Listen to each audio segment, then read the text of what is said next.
The Attachment Styles in Relationships Blueprint. Decode anxious and avoidant attachment, overcome relationship anxiety, and unlock deeper emotional intimacy for secure, healthy relationships by Olivia Crane. Introduction. Sarah sat at her desk in Austin, Texas, staring at a small glass screen. Her thumb hovered just a fraction of an inch above the send button. In the draft box was a message that could change everything. It was long, angry, and full of hurt. It asked why Mark hadn't called. It accused him of not caring. It was the kind of message that usually ends a relationship before the other person even has a chance to explain. Her heart was thumping against her ribs like a trapped bird.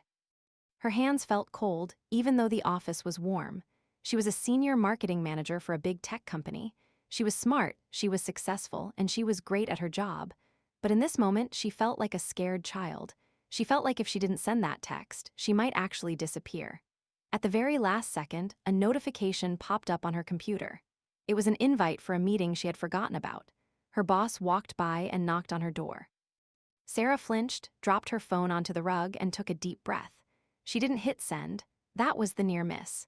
If her thumb had moved 1 millimeter closer, she would have blown up her relationship. She would have spent the night crying and wondering why she always ruined things. She didn't know it yet, but that feeling in her chest wasn't just being emotional. It was a survival system in her brain that had been switched on. She was in a state of high alert, and her brain was telling her that her life was in danger because a man hadn't texted her back in 5 hours. Most of us have felt this way at some point.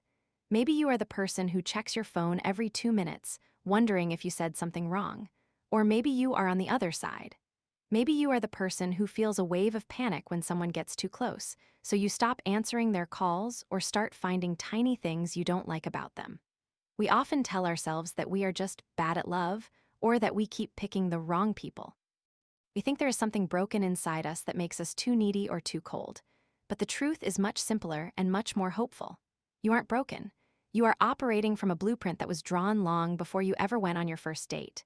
The hidden map of your heart in the late 1930s, a doctor named John Bowlby was working in London. He was seeing children who were in a lot of trouble. These kids were often called thieves or troublemakers. Most doctors at the time thought these children were just born bad. They thought they had a criminal nature. Bowlby noticed something different. When he looked into the lives of these 44 young thieves, he found a pattern. Almost all of them had been separated from their mothers or caregivers for a long time when they were very small. Some had been in the hospital alone. Others had parents who were physically there but emotionally miles away. Bowlby realized that these children weren't bad. They were protecting themselves. Because they didn't have a steady, safe person to lean on when they were babies, their brains had built a map of the world that said, "People will leave you. You are on your own. Don't trust anyone." This was a huge discovery. Before this, most experts thought babies only loved their mothers because the mothers provided food. They thought love was just a side effect of being hungry. Bowlby proved that love is a biological need, just like air or water. We need a secure base to feel safe enough to explore the world. When that base is missing, our brains go into a state of fight or flight. This is what was happening to Sarah in her office. Her brain was using an old map. Even though she was a 32-year-old woman with a great career, her internal system was reacting like a lost child. She was experiencing a physiological hijack. Her nervous system had taken over her logic. Why we repeat the same mistakes. You might find yourself dating the same person over and over again, even if they have different names. You might attract people who are emotionally unavailable. These are the people who seem great at first, but as soon as things get serious, they pull away. They stop calling, they get busy at work, they make you feel like you are too much. Or you might be the one who pulls away. You might feel smothered when someone shows they care. You might feel like you are losing your freedom, so you build a wall to keep them out. This isn't a coincidence. It is your internal working model at work. This is a mental map you carry around that tells you what to expect from love. If your map says people are unreliable, you will spend your life waiting for the other shoe to drop. If your map says closeness is dangerous, you will run away as soon as things get real. The good news is that maps can be redrawn. You don't have to stay stuck in these patterns. You can move from being an anxious reactor or an avoidant distancer to becoming a secure navigator. A secure navigator is someone who knows how to handle their own big feelings, how to ask for what they need, and how to build a relationship that feels like a safe harbor instead of a stormy sea. Meet Sarah Jenkins to understand how this works in real life. We are going to follow Sarah's story. Sarah is 32 and lives in a very clean, minimalist apartment in Austin. On the outside, she looks like she has it all figured out. She's the youngest of 3 kids, and she's always been the high achiever.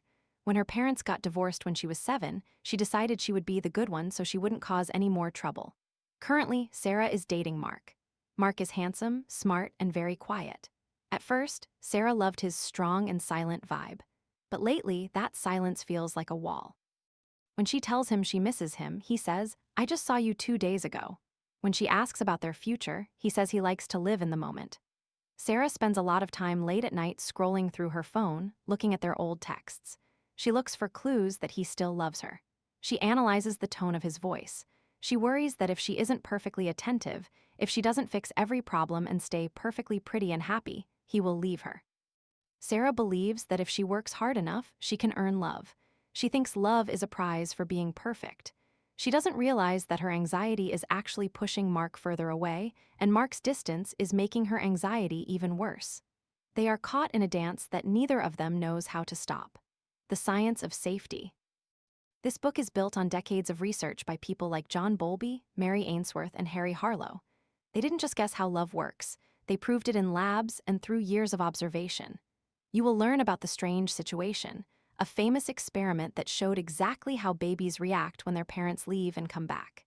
It turns out, the way a baby reacts to their parent returning tells us everything about their attachment style. Some babies run to their parents for a hug. Some babies ignore them. Some babies try to get close but also hit or push their parents away because they are so angry. We do the exact same things as adults. When your partner comes home late, do you greet them with a smile? Do you ignore them and stay on your phone? Or do you pick a fight because you were worried they didn't care? You will also see the work of Harry Harlow, who showed that we need contact comfort more than we need almost anything else. He used monkeys to show that a soft mother, made of cloth, was much more important for a baby's health than a food mother, made of wire. This helps us understand why being taken care of financially or physically isn't enough if we don't feel emotionally safe. What this book will give you, this isn't just a book of stories. It is a blueprint for a new way of living. By the time you reach the final page, you will have a set of tools to change your life. The end of overthinking. You will learn why you agonize over every text message and how to stop that spiral before it starts. Breaking the cycle. You will understand why you keep picking the same types of partners and how to start choosing people who are actually good for you. Conflict resolution. You will learn how to have an argument without shouting, clinging, or shutting down. Emotional safety.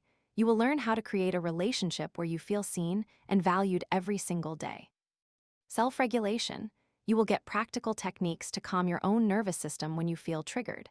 You will learn how to stop being a victim of your past and start being the architect of your future. You will see that you don't have to fix yourself to be worthy of love. You just have to understand the map you've been using and learn how to draw a better one. The journey ahead, we are going to start at the beginning. We will look at how your earliest experiences created the blueprint you use today. We will explore the internal working model and how it acts like a pair of glasses that colors everything you see. Then, we will dive into the different styles. We will look at why some people push love away and why others chase it until they are exhausted. We will look at the 7 pillars of emotional safety and what it really takes to feel secure. We will follow Sarah as she goes to therapy, as she deals with Mark, and as she meets new people who challenge her old way of thinking. You will see her make mistakes, and you will see her have massive breakthroughs. Her journey will help you see your own path more clearly. Finally, we will look at earned security. This is the most important part of the book. It is the proof that even if you didn't have a secure childhood, you can build a secure adulthood. You can earn your way to a healthy, happy relationship through awareness and practice. Love doesn't have to be a source of constant anxiety. It doesn't have to be something that makes you feel small or trapped. Love can be the secure base from which you explore the rest of your life. It can be the place where you are most yourself, most brave, and most at peace. It is time to put down the phone, take a deep breath, and look at the map. Let's begin. Chapter 1: The Blueprint of Love. In the years following the Second World War, the wards of London's children's hospitals were remarkably quiet. The floors were polished to a mirror shine, the metal cribs were scrubbed until they gleamed, and the white linens were tucked so tightly they didn't have a single wrinkle. The nurses moved through the halls with a sense of order and pride. They believed they were providing the best possible care for the children who had been left behind or separated from their families during the chaos of the Blitz. In these hospitals, the rules were strict. Parents were often allowed to visit for only 1 hour a week, and sometimes even less. The thinking of the time was simple: germs were the enemy. If you kept the children clean and kept them fed, they would grow up healthy. Physical health was seen as a machine that just needed fuel and a clean environment to run. But something strange and tragic was happening inside those silent, sterile rooms. Despite having plenty of milk, warm beds, and medicine, many of the children were getting weaker. They stopped growing. They stopped playing. Some of them simply stared at the walls, their eyes turning dull. They were failing to thrive, and the doctors couldn't figure out why. This was the world John Bowlby stepped into. He was a British psychiatrist who didn't quite fit in with the cold, logical medical crowd of the 1940s. While others looked at charts and calorie counts, Bowlby looked at the children's faces. He saw a hunger that couldn't be satisfied by a bottle of milk. It was a hunger for a steady, loving presence. He began to suspect that the perfect hospital environment, one that prioritized hygiene over hugs, was actually a form of torture for the human nervous system. The world's most important report. By 1951, the problem of homeless children had become a global crisis. Thousands of kids across Europe were living in institutions because their families had been torn apart by the war. The World Health Organization, WHO, needed a plan, so they asked Bowlby to study the mental health of these children. Bowlby traveled to Geneva, Switzerland, and then across Europe and the United States to gather his findings. What he found changed the way we think about love forever. He noticed that the children who were the most disturbed weren't necessarily the ones who had lacked food. They were the ones who had lacked a single, reliable person to hold them. In his 1951 report, Maternal Care and Mental Health, Bowlby made a statement that shocked the world. He said that for a child to grow up mentally healthy, they must experience a warm, intimate, and continuous relationship with a mother figure. At the time, people thought babies only loved their mothers because the mothers provided food. They called this the cupboard theory. But Bowlby argued that attachment wasn't just a side effect of being hungry. It was a biological survival system. Just as we have a system that tells us when we are thirsty or sleepy, we have an attachment system that tells us when we are alone and unsafe. To a baby, being alone doesn't just feel sad, it feels like a death sentence. Their brain is wired to seek out a secure base, a person who will protect them from the world while they learn how to navigate it. The mental map Bowlby didn't stop at saying kids need love. He wanted to know how that love, or the lack of it, stayed with us as we grew up. This is where he developed the idea of the internal working model. Think of your mind like a navigator. Every time you interact with your caregivers as a child, your brain takes a screenshot. If your mother or father comes when you cry, your brain records, "I am important and people are helpful." If they ignore you or seem scared by your needs, your brain records, "I am a burden and people are unreliable." By the time you are a few years old, these thousands of screenshots are stitched together into a map. This map tells you what to expect from every relationship you will ever have. It is your internal working model. It's the blueprint your brain uses to decide if a partner's silence means they are busy or if it means they are about to leave you forever. The most fascinating part of Bowlby's discovery was that this map is often invisible. We don't realize we are following it. We just think that this is how love is. If your map says that love is a roller coaster of highs and lows, you will find a steady, calm partner boring. If your map says that people will eventually let you down, you might stop yourself from getting close to anyone at all. We are all living out a story that was drafted before we even knew how to speak. Sarah's Sunday afternoon in a small, minimalist apartment in Austin, Texas, Sarah Jenkins was sitting on her velvet sofa, surrounded by old photo albums. The sun was setting, casting long shadows across her hardwood floors. She had spent the last hour looking at pictures of her mother from the early 1990s. In one photo, her mom was laughing, holding a toddler-aged Sarah on her lap.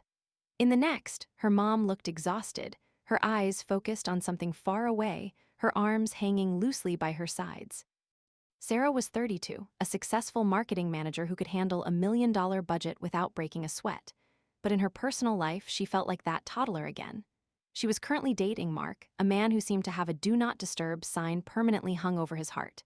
They had been seeing each other for months, but every time Sarah tried to get closer, Mark seemed to take a step back. Earlier that day, Sarah had sent Mark a text. "Thinking of you, hope your day is going well." 5 hours had passed, no reply. Sarah's heart was hammering against her ribs.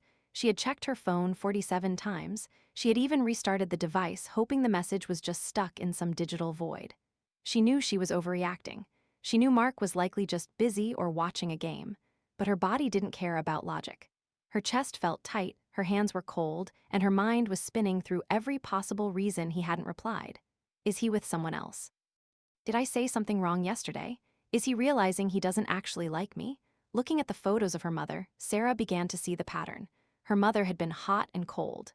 During the years of her parents' divorce, her mother would be incredibly affectionate one day and then completely checked out the next, locked in her room with a headache. Sarah never knew which version of her mom she was going to get. To survive, Sarah had learned to be perfectly attentive. She became an expert at reading her mother's moods. She believed that if she could just be the best, most helpful little girl in the world, she could keep her mother tuned in. She realized she was doing the exact same thing with Mark. Her internal working model was a map of a world where love was a flickering light. You had to stay awake and watch it constantly, or it might go out while you weren't looking. Mark wasn't just a boyfriend. He was a trigger for a blueprint that was 30 years old. The ghost in the nursery, it isn't just our own childhood that shapes us.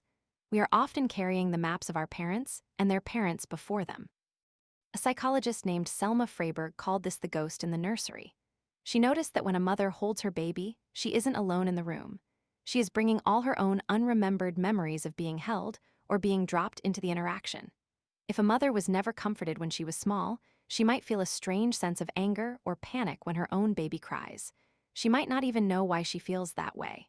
The ghost of her own past is dictating how she responds to her child's needs. This explains why attachment styles often run in families. It isn't necessarily in the DNA, like the color of your eyes. It's in the way we pass the baton of emotional safety. If no one ever taught your father how to handle big emotions, he likely didn't teach you. You end up with a map that has a giant, "Here be dragons" sign over the territory of vulnerability. This was proven in a heartbreaking way during the 1990s when researchers studied children in Romanian orphanages. These children had their physical needs met, but they were almost never held or spoken to. Their brains actually developed differently. The areas of the brain responsible for social connection were smaller. They didn't have a map for love at all, they had a map of a void. This showed the world that Bowlby was right. Emotional connection isn't a luxury. It is a biological requirement for the brain to build itself correctly. The biology of being too much. One of the most common things people feel when they have an anxious attachment style, like Sarah, is shame. They feel like they are too much. They feel needy or suffocating. But if we look at the neurobiology, we see that these reactions aren't a choice. They are part of the body's alarm system. There is a nerve in your body called the vagus nerve. It runs from your brain down to your heart and stomach. It is like a superhighway for information about safety. When you feel securely attached to someone, your vagus nerve sends signals that keep your heart rate steady and your breathing calm. It acts like a brake on your stress levels. When that connection is threatened, like when Mark does text Sarah back, the brake is released. The body goes into a fight or flight state. Sarah's hammering heart wasn't her being dramatic. It was her vagus nerve telling her system that the secure base was gone and she was in danger. For someone with an anxious blueprint, a partner pulling away feels like a life-threatening event. On the other side of the coin, some people respond to this fear by shutting down. This is the avoidant response. Instead of fighting for connection, they deactivate. Their brain decides that since connection is unreliable and painful, it's better to just not need it at all. They build a wall. This is also a biological survival strategy. If you can't get the love you need, the next best thing is to make yourself numb so the lack of it doesn't kill you. Seeing the map for the first time as Sarah sat on her sofa, she did something she had never done before. She stopped trying to think of a better text to send to Mark. She stopped trying to fix the situation. Instead, she just felt the tightness in her chest. She whispered to herself, "This is my map. This is Mark. This is my map." By naming it, she took a tiny bit of power back. She realized that she wasn't actually in danger. She was a grown woman in a safe apartment in Texas. She was not a 7-year-old girl waiting for her mother to come out of a dark room. The ghost was in the room, but Sarah was the one holding the flashlight now. Understanding your internal working model is the first step toward changing it. Most of us spend our lives trying to change our partners or change our circumstances. We think if we just find the right person, we will finally feel safe. But the truth is that we carry our safety and our fear inside us. We are the ones holding the blueprint. The good news is that the brain is plastic. It can be rewired. Bowlby believed that while our early experiences are the foundation, the house is never finished. We can edit our maps. We can learn to recognize when our vagus nerve is overreacting. We can learn to spot the ghosts before they start making decisions for us. The first step toward changing your blueprint, isn't about blaming your parents. Most parents do the best they can with the maps they were given. Instead, it's about taking responsibility for the map you are holding today. To start redrawing your map, you have to look at your reunions. In the next few chapters, we will look at how we react when people come back to us after a conflict. Do we punish them for leaving? Do we hide from them? Or do we let them in? Sarah looked at her phone one last time. Still no reply. But this time, she didn't restart the phone. She didn't check to see if he was active on social media. She closed the photo album, stood up, and went into the kitchen to make herself some tea. She decided that for tonight, she would be her own secure base. She would provide the warmth and the consistency she was so desperately looking for in someone else. The house was quiet, but it wasn't the sterile, scary silence of those London hospital wards. It was a peaceful silence. Sarah was starting to realize that the most important relationship in the blueprint wasn't the one she had with Mark. It was the one she had with herself. The internal working model is the mental map we use to understand love. Attachment is a biological need, just like food and water. Our vagus nerve controls how safe we feel in our relationships. We can redraw our maps through self-awareness and new experiences. The map you were given as a child was not your choice. It was a survival tool handed to you before you knew how to walk. But you are no longer just trying to survive. You are learning how to thrive. The blueprint is in your hands, and you are allowed to change the design. Chapter 2: Why do we push away the people? Mary Ainsworth stepped off the plane into the thick, humid air of Kampala, Uganda. It was 1954, and the world was a very different place. Most people in her field believed that babies only loved their mothers because they provided food. They thought love was just a side effect of a full stomach. Mary wasn't so sure.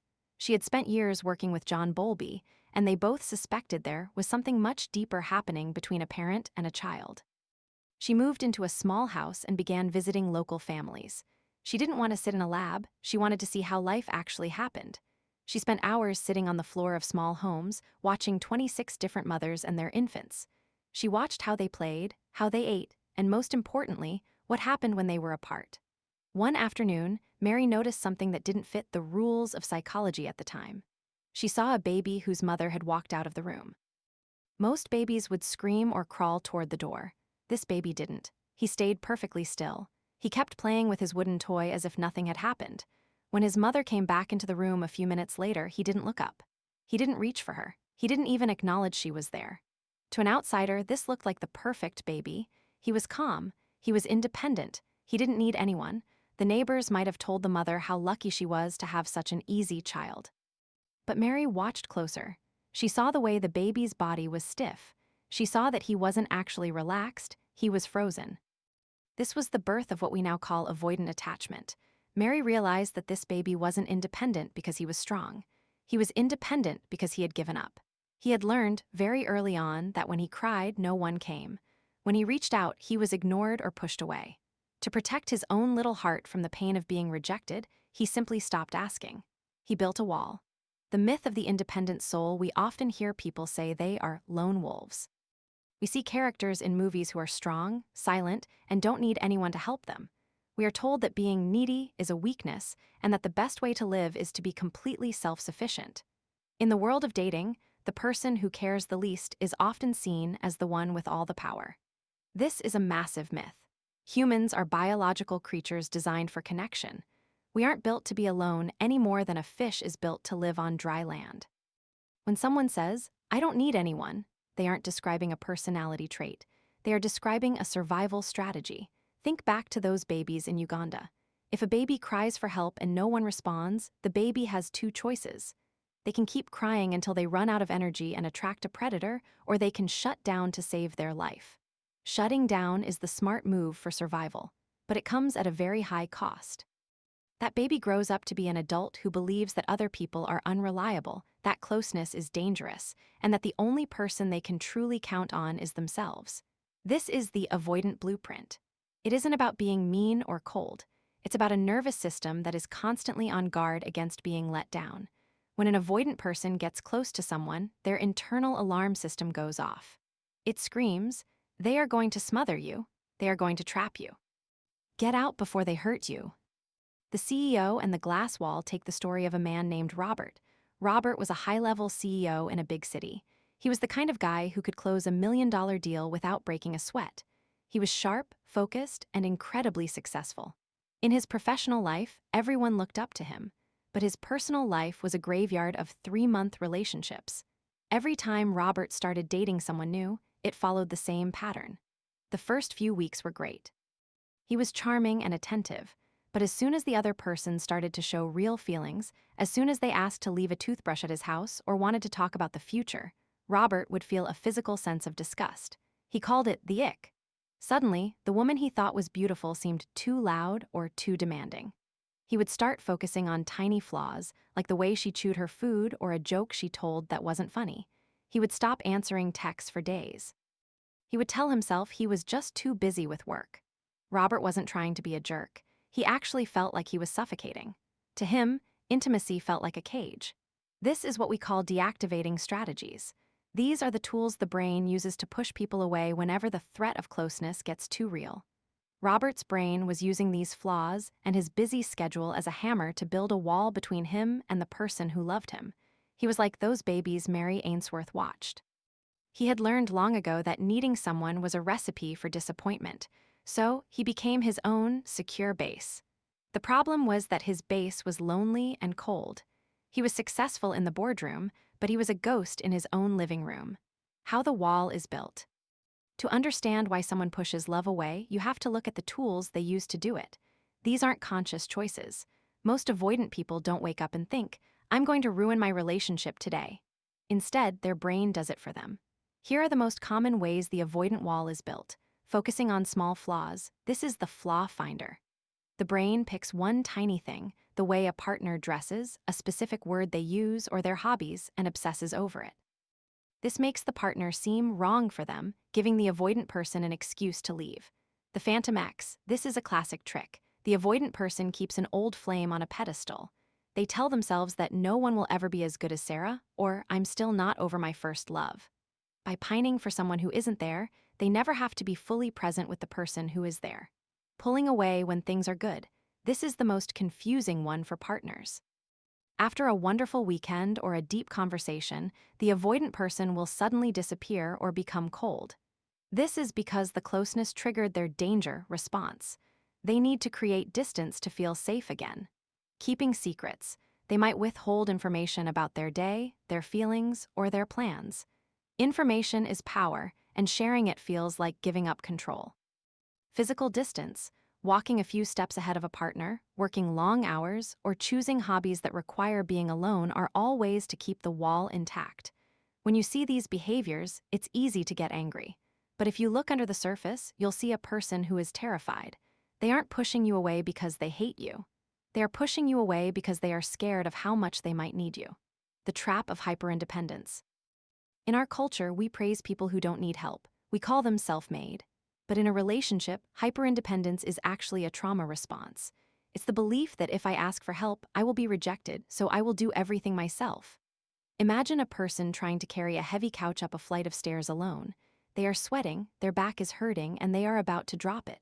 Someone offers to grab the other end, but the person snaps, "I've got it, I don't need you." That person isn't strong, they are stuck. In a healthy, secure relationship, you have a secure base. This is a person you can lean on so that you have the energy to go out and conquer the world. But for the avoidant person, leaning on someone feels like falling into a pit. They think that if they let someone help them, they will lose their self. They equate intimacy with engulfment, the feeling of being swallowed whole by another person's needs. This creates the avoidant trap. The more a partner tries to get close to show they care, the more the avoidant person feels hunted. They run faster, the partner chases harder, and eventually